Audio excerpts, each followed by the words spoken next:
చూడండి ఫ్రెండ్స్, ఇట్లాగే ఇక్కడ అందరూ మొక్కుకొని స్వామివారికి ఇలా మండపం కట్టించారంట. ఈ మండపం కట్టించిన దాతలందరూ చూడండి వాళ్ళ ఫోటోలతో సహా ఇలా చెక్కి పెడతారనమాట. ఈ అన్నదాన ఛత్రం కట్టించిన దాతల ఫొటోస్ కూడా వీళ్ళు ఇక్కడ పెడతారండి. ఎవరైనా మనం అలా టెంపుల్స్ దగ్గర అలా అన్నదానం చేస్తే చాలా మందికి మనం భోజనం పెట్టిన వాళ్ళం అవుతాం కదండి. వచ్చిన భక్తులు ఆకలితో వస్తారు. వాళ్ళందరికీ కూడా చూడండి ఎంత పెద్దగా ఉందంటే, చూడండి అందరు దాతల పేర్లు అన్నీ ఉన్నాయండి. పైన అంతా చెక్కున్నారు చూడండి. ఇలా లక్షల విరాళాలు ఇచ్చి పెట్టిన వాళ్ళ చిత్రపటాలు అనేది చెక్కిచ్చి పైన పెట్టారు.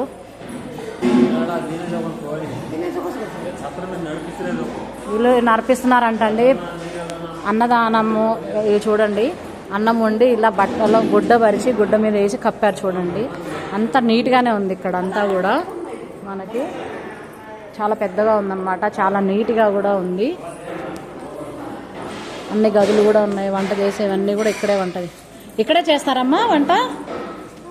ఇది వంట చేసుకునే కదా, చూద్దాం ఒకసారి వంటలు చేసుకునేదంటే చూద్దాం ఫ్రెండ్స్. ఒకసారి మనం చూడండి, కడిగేటోళ్ళు కడుగుతూనే ఉన్నారు. వంటలు చేసే గదంట ఇది. చూడండి జనాలు చేస్తున్నారు. ఇప్పుడు మధ్యాహ్నం 2 అయిపోయింది టైం. అన్నీ కూడా వసతులు ఉన్నాయండి. చూడండి సామాన్లు గది అన్నీ కూడా ఉన్నాయన్నమాట.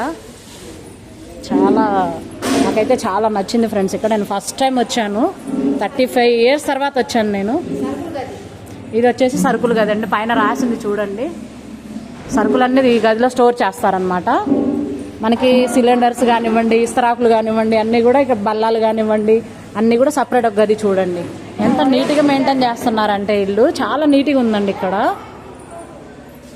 చాలా బాగుంది. ఫుడ్ కూడా చాలా నీట్గా కూడా.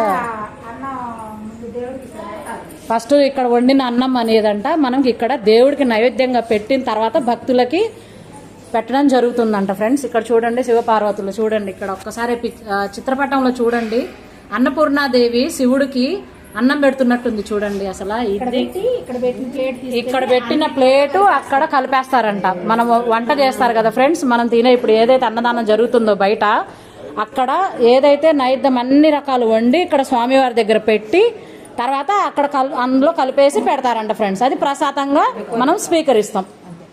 మాట్లాడండి మేడం. ఇక్కడ అట్లా చెప్పండి. మేము వారం వస్తామండి, సోమవారం ప్రతి సోమవారం. ఓకే. అన్నదానం కాడికి సేవ చేస్తాం, కూరగాయలు కోసి ఇస్తాం. ఓకే. 2 వంట వాళ్ళు వస్తారు, ఒక 2 మగపిల్లకాయలు వస్తారు అన్నం వండటానికి. మిగతా వాళ్ళంతా సేవ చేయడానికి వచ్చేవాళ్ళు. అందరు స్వామివారి సేవ చేసుకోవడానికి వచ్చిన వాళ్ళు ఫ్రీగా వస్తాం. కొంతమంది ఎక్కడి నుంచి వస్తారమ్మా? పులిపాడు. అంటే ఇది ఎక్కడి నుంచి రావాల్సి ఉంటుంది మనకి? ఊరికి రావాలంటే, దైదాకు రావాలంటే మాచర్ల నుంచి పులిపాడు మీద. పులిపాడు అంటే మనకి మాచర్ల మీద నుంచి రావాలి, గురజాల మాచర్ల నుంచి రావాలి. అదే అంటే ఎటువైపుల నుంచి వచ్చినా కూడా మధ్యలో ఉంటుంది టెంపుల్. పులిపాడు తగులుతుంది అనమాట. అది ఫ్రెండ్స్. మరి ఇక్కడైతే నాకైతే చాలా నచ్చింది. నేను 35 years తర్వాత నా ఫస్ట్ టైం నా లైఫ్లో నేను ఇక్కడ రావడం నాకు ఒక మధురానుభూతి ఇచ్చిందనమాట. ఇక్కడ దైద అమరలింగేశ్వర స్వామి ఆలయం. పట్టుకోండి ఒక్క నిమిషం.